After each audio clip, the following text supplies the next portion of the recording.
नमस्कार, मैं CS पटेल बृहन मुंबई महानगर पालिका शिक्षण विभाग वर्चुअल क्लास में आप सबका हार्दिक स्वागत करता हूं। बच्चों, वैश्विक महामारी के चलते इस वर्ष का अध्ययन अध्यापन का कार्यक्रम प्रभावित हो रहा है। ऐसे में हमारी बृहन मुंबई महानगर पालिका ने प्रत्येक विद्यार्थी तक ऑनलाइन टीचिंग पहुंचाने का प्रयास शुरू कर दिया है।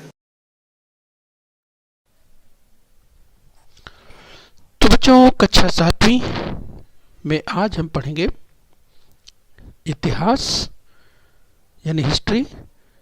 तो आज का विषय है इतिहास यानी हिस्ट्री। और बच्चों, आज का पाठ है इतिहास के साधन यानी सोर्सेज ऑफ हिस्ट्री, इतिहास के साधन। तो बच्चों, मैं CS Patel virtual training centre Dadar से।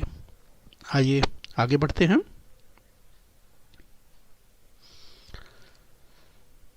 तो बच्चों, हम बात कर रहे हैं स्क्रीन पर, जैसा कि आप दाहिनी ओर देख पा रहे हैं, फादर ऑफ हिस्ट्री। जब हम इतिहास की बात करते हैं तो हम याद करते हैं हेरोडोटस को।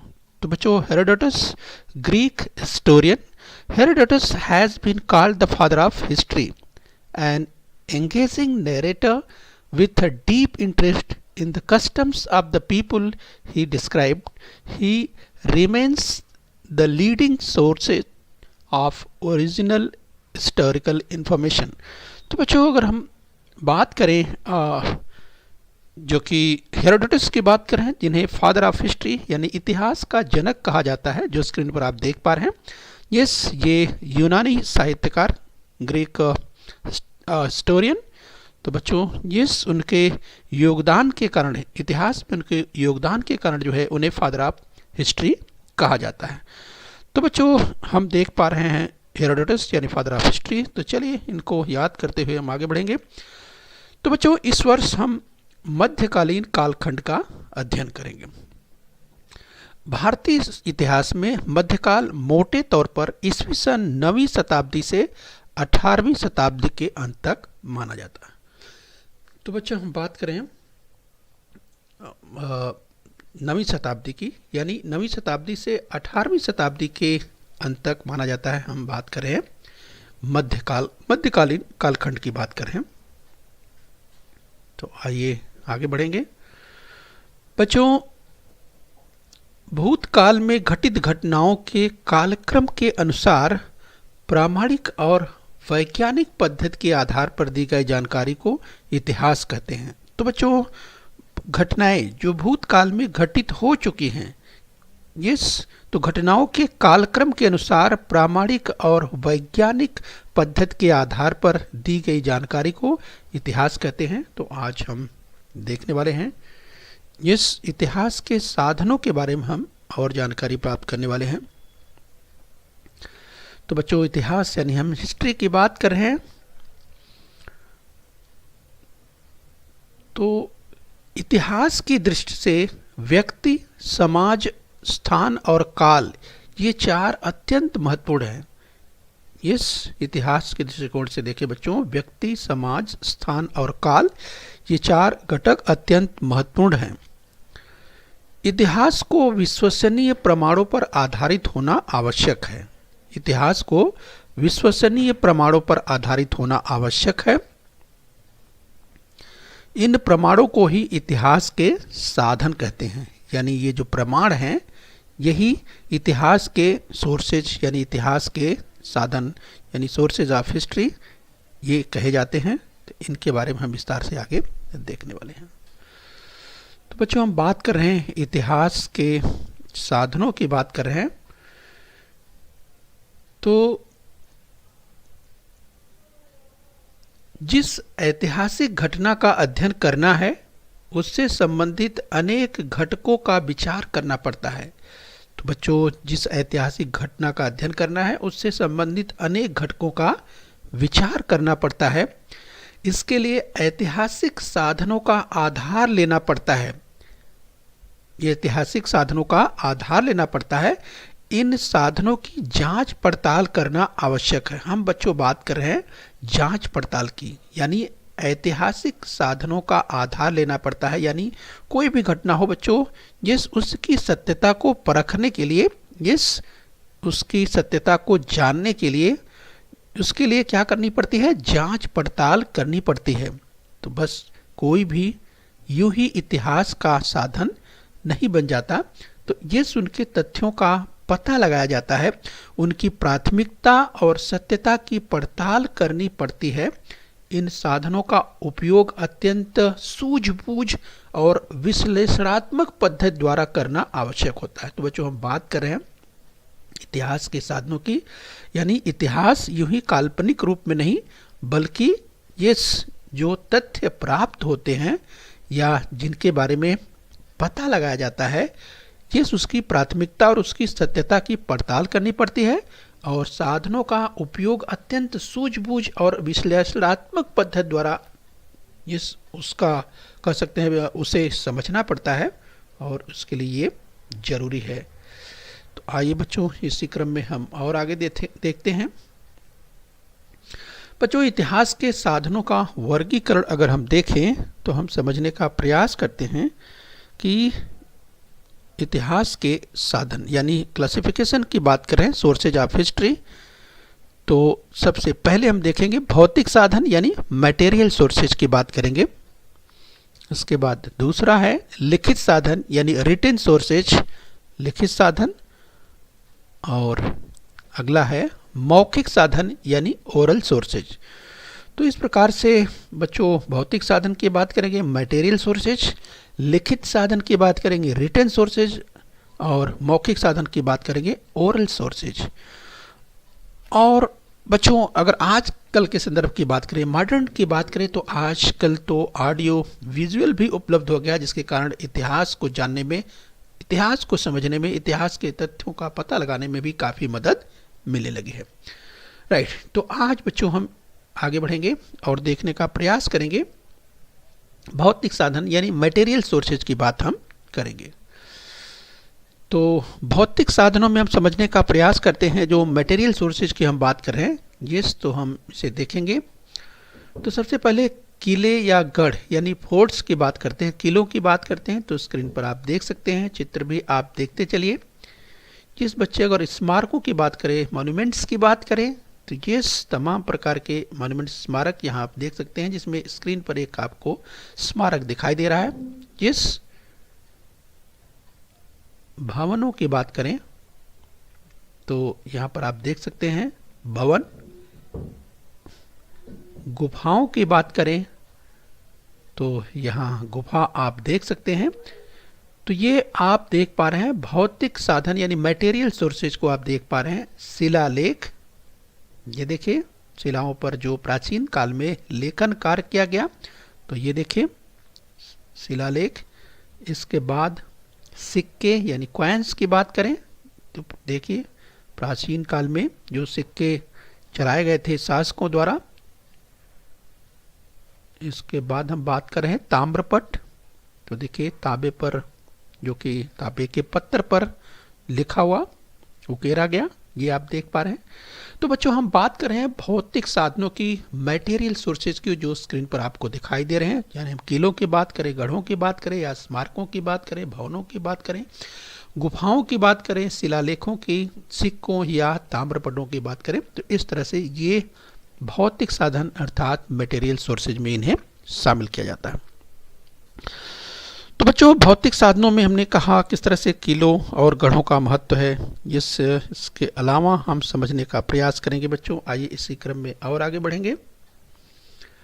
बच्चों स्मारकों में समाधि, मकबरा, उकेरे हुए छोटे शिलालेख तथा भवनों में रजवाड़ा, मंत्री निवास, रण निवास, सामान्य लोगों के मकान। तो यहाँ पर आप समझ सकते हैं, अगर हम समाधि की बात करें, मकबरे की बात करें, या उकेरे हुए छोटे शिलालेखों की बात करें, भवनों में अगर बात करें रजवाड़ा अर्थात राजाओं का जो निवास स्थान, मंत्री निवास मंत्रियों का, रण निवास अर्थात रानियों का निवास, या सामान्य लोगों के मकान की बात करें, तो ये इसे शामिल किया जाता है।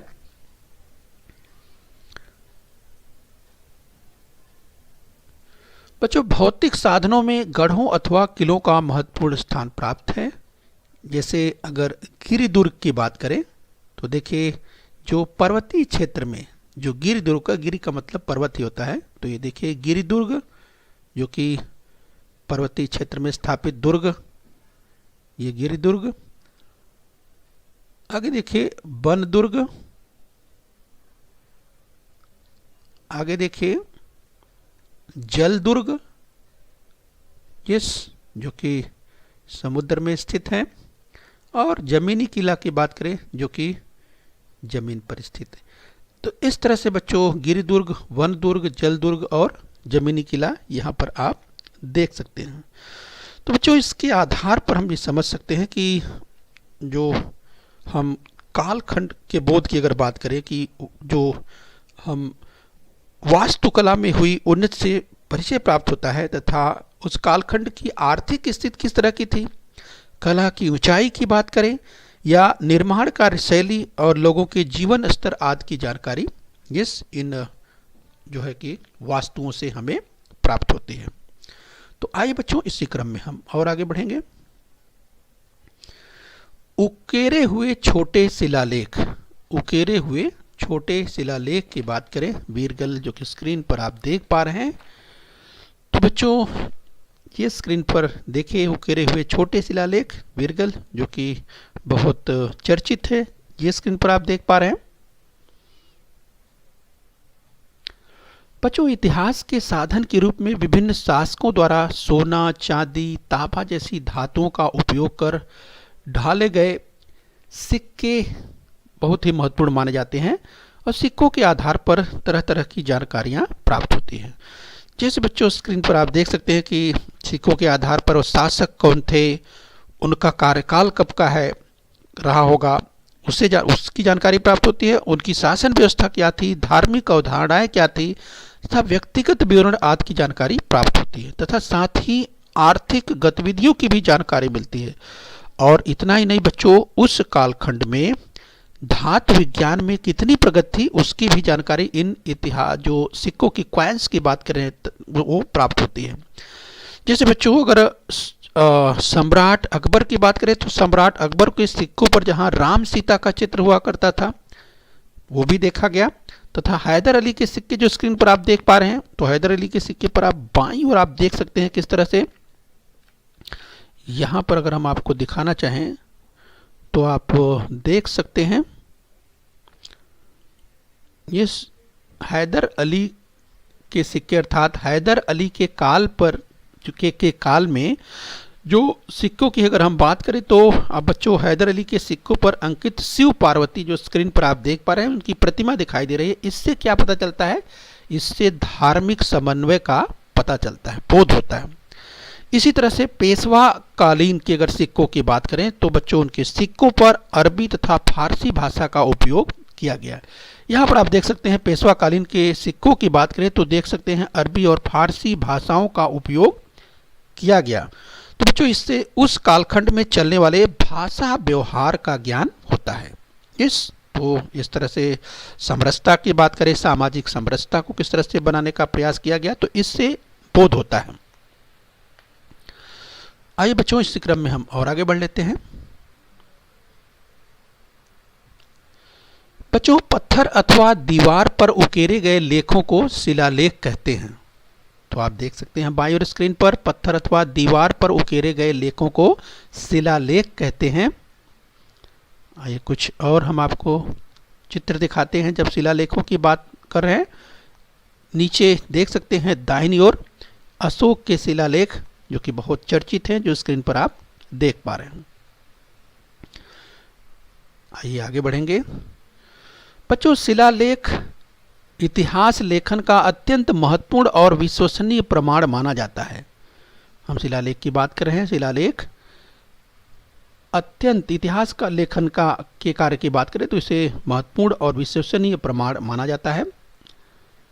इसके द्वारा भाषा, लिपि, समाज जीवन यानी लोगों उस समय लोगों का सामाजिक जीवन किस तरह का था, तो इस तरह के घटकों को समझने में सहायता प्राप्त होती है शिलालेखों द्वारा। तो एक शिलालेख स्क्रीन पर और देख सकते हैं। तो इस तरह से बच्चों आइए इसी क्रम में हम और आगे बढ़ने का प्रयास करते हैं।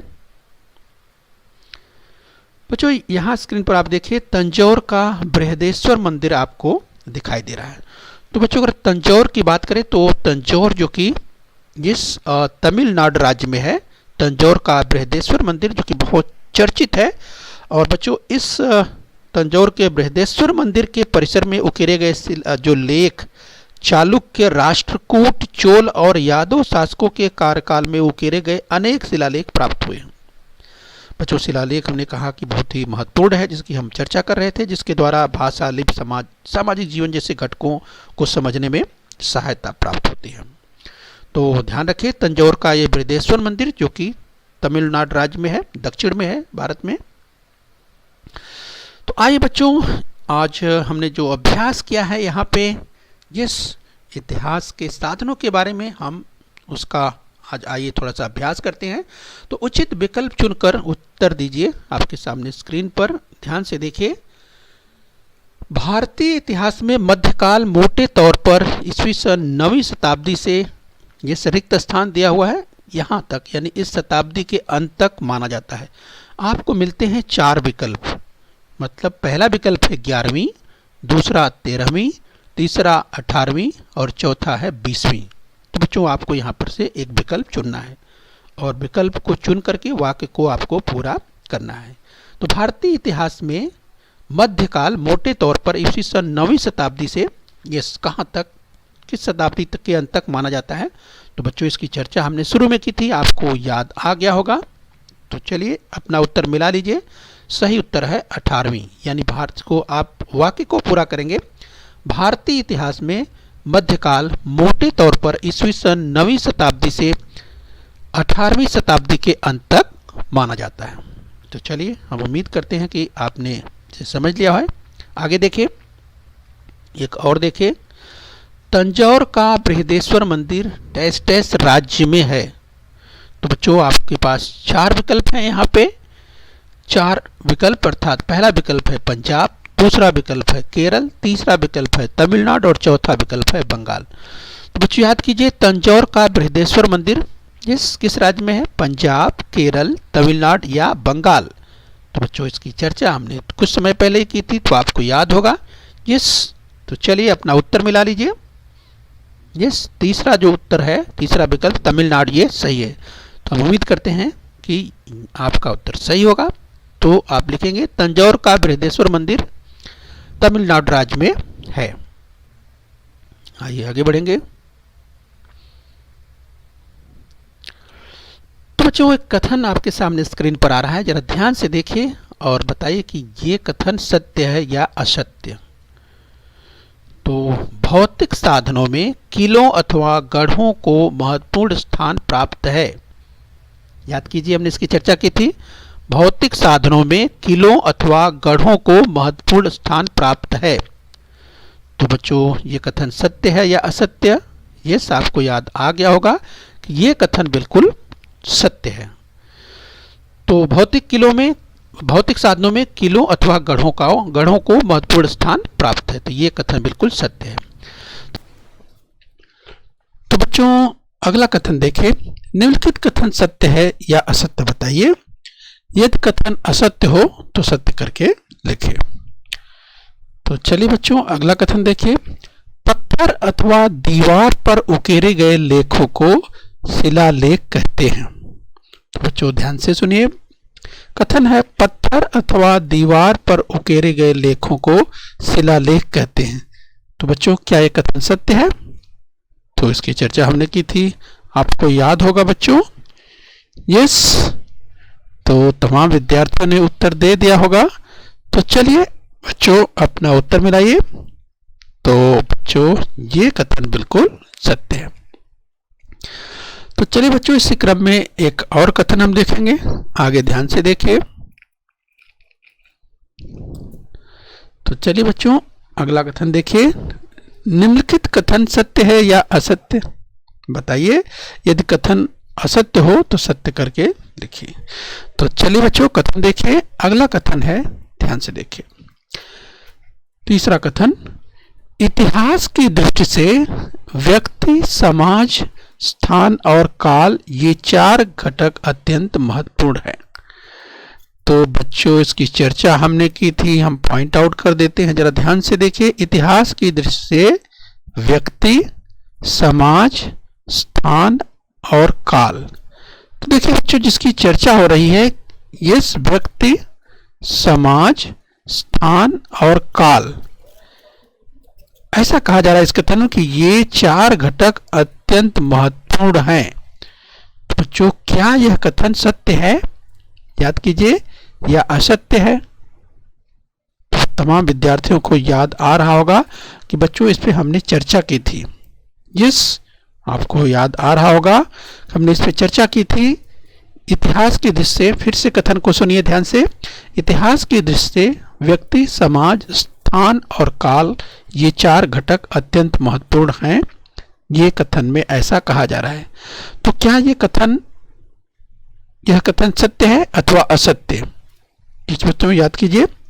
तो तमाम विद्यार्थियों ने उत्तर दे दिया होगा, समझ में आ गया है। तो बच्चों तो चलिए अपना उत्तर टैली कर लीजिए। यस बच्चों, तो ये कथन बिल्कुल सत्य है। यानी बच्चों इतिहास की दृष्टि से व्यक्ति, समाज, स्थान, काल ये जो चार घटक है ये अत्यंत महत्वपूर्ण हैं। इसे हमें ध्यान रखना है। ठीक है बच्चों, तो हम उम्मीद करते हैं कि आपने अच्छी तरह से समझ लिया है। सत्र 2021-22 के लिए महत्वपूर्ण सूचना। तो बच्चों स्क्रीन पर जैसा कि आप देख पा रहे हैं, बीएमसी वीटीसी हिंदी। तो बच्चों ये देखिए आपको एक नया चैनल दिखाई दे रहा है। इस बच्चों बीएमसी वीटीसी हिंदी। तो बच्चों इस वर्ष आपको, यस बच्चों जो स्क्रीन पर आप देख पा रहे हैं बीएमसी वीटीसी हिंदी जो आपको दिखाई दे रहा है, यस बच्चों आपको यहाँ पर सभी विषयों के, कक्षा पहली से लेकर 10वीं तक सभी विषयों के वीडियो मिलने वाले हैं। हिंदी माध्यम की हम बात कर रहे हैं बच्चों। तो बच्चों आप किस तरह से पहुंचेंगे? गूगल में अगर आप लिखते हैं बच्चों बीएमसी वीटीसी हिंदी, इसके द्वारा भी आप पहुंच सकते हैं। और बच्चों इस तरह से अगर आप लिखते हैं बीएमसी वीटीसी हिंदी तो आप यहाँ अर्थात इस चैनल तक पहुंच सकते हैं। यस बच्चों, अगर हम आपको दिखाएं तो आपको इस तरह से दिखाई देगा। देखिए बी यहाँ लिखा हुआ है वीटीसी हिंदी बृहन मुंबई महानगर पालिका। बच्चों आप अपनी क्लास में कैसे पहुंचेंगे? जैसे मान लीजिए बच्चों आप कक्षा 10वीं के हैं तो आप क्या करेंगे? यस बच्चों बीएमसी वीटीसी हिंदी का चैनल जैसे ही आप खोलेंगे तो बच्चों आपको यहाँ देखिए तीसरे नंबर पर आपको यहाँ पर प्ले लिस्ट दिखाई दे रही है। और देखिए यहाँ पर, यस बच्चों जैसे ही प्ले लिस्ट आप यहाँ पर क्लिक करेंगे तो आप अगर कक्षा 10वीं में है तो कक्षा 10वीं, यस बच्चों इसके बाद जो भी विषय के आपको वीडियो देखने हैं आप यहाँ से देख सकते हैं। इसी तरह इसी प्ले लिस्ट में बच्चों कक्षा पहली से लेकर के 10वीं तक हर कक्षा के वीडियो हर विषय के आपको मिल जाएंगे। ठीक है, तो इस तरीके से बच्चों आप जा सकते हैं। और अगर हम बात करें बच्चों, यस यहाँ पर बच्चों जब आप वीडियो जो देख रहे हैं बच्चों वहां पर आप देखिए जो टाइटल लिखा रहता है, इस बच्चों उसको क्लिक करेंगे तो आपको यहाँ पर इस तरह से डिस्क्रिप्शन दिखाई देगा और कुछ महत्वपूर्ण जो है प्रश्न, जो कुछ बच्चों वीडियो में आपने देखा, सीखा, पढ़ा, उससे संबंधित कुछ प्रश्न दे रहेंगे, उसके उत्तर आपको बच्चों दे देने हैं। और इसके साथ ही बच्चों आपको, यस बच्चों वही डिस्क्रिप्शन बॉक्स में आपको ये लिंक, ये जो आप देख पा रहे हैं ये लिंक आपको, ये गूगल फॉर्म की लिंक है, ये जो लिंक आप देख पा रहे हैं वहां पर मिलेगी। और बच्चों इस लिंक को जैसे ही टच करेंगे तैसे ही आपको इस तरह का प्रश्न, कुछ प्रश्न आपको महत्वपूर्ण जो जानकारी आप समझिए, जैसे बच्चों आपका नाम, आपकी पाठशाला का नाम, जिस बच्चों इससे संबंधित कुछ प्रश्न है और बच्चों उन्हें आप आसानी से दे सकते हैं। और बच्चों प्रश्नों का उत्तर देने के बाद, जिस बच्चों प्रश्नों का उत्तर आप जैसे हाँ नहीं में या जैसा भी आपको लगता है तो बच्चों आपको टिक करना है, क्लिक करना है। इस बच्चों उस गोल में जो भी आपको लगता है उसमें से कोई एक, और कुछ और सुझाव देना चाहते हैं बाद में आप लास्ट में सबमिट कर दीजिए उसको बच्चों। इस तरह से बच्चों आपकी जो महत्वपूर्ण जानकारियां जो आपने भरी हैं वो सबमिट हो जाएंगी। यस बच्चों, तो हम उम्मीद करते हैं बच्चों विस्तार से जानने के लिए बच्चों आप इस बीटीसी हिंदी चैनल पर बच्चों आपको इसका पूरा वीडियो मिल जाएगा बच्चों, वहां से आप विस्तार से जानकारी आप प्राप्त कर सकते हैं। ओके बच्चों, बृहन मुंबई महानगर पालिका के इस चैनल को सब्सक्राइब कर लीजिए और बेल आइकन प्रेस कर लीजिए। तो बच्चों, हम उम्मीद करते हैं यहाँ तक आपने समझ लिया है। आगे फिर मिलेंगे। आज के लिए इतना ही। Thank you very much.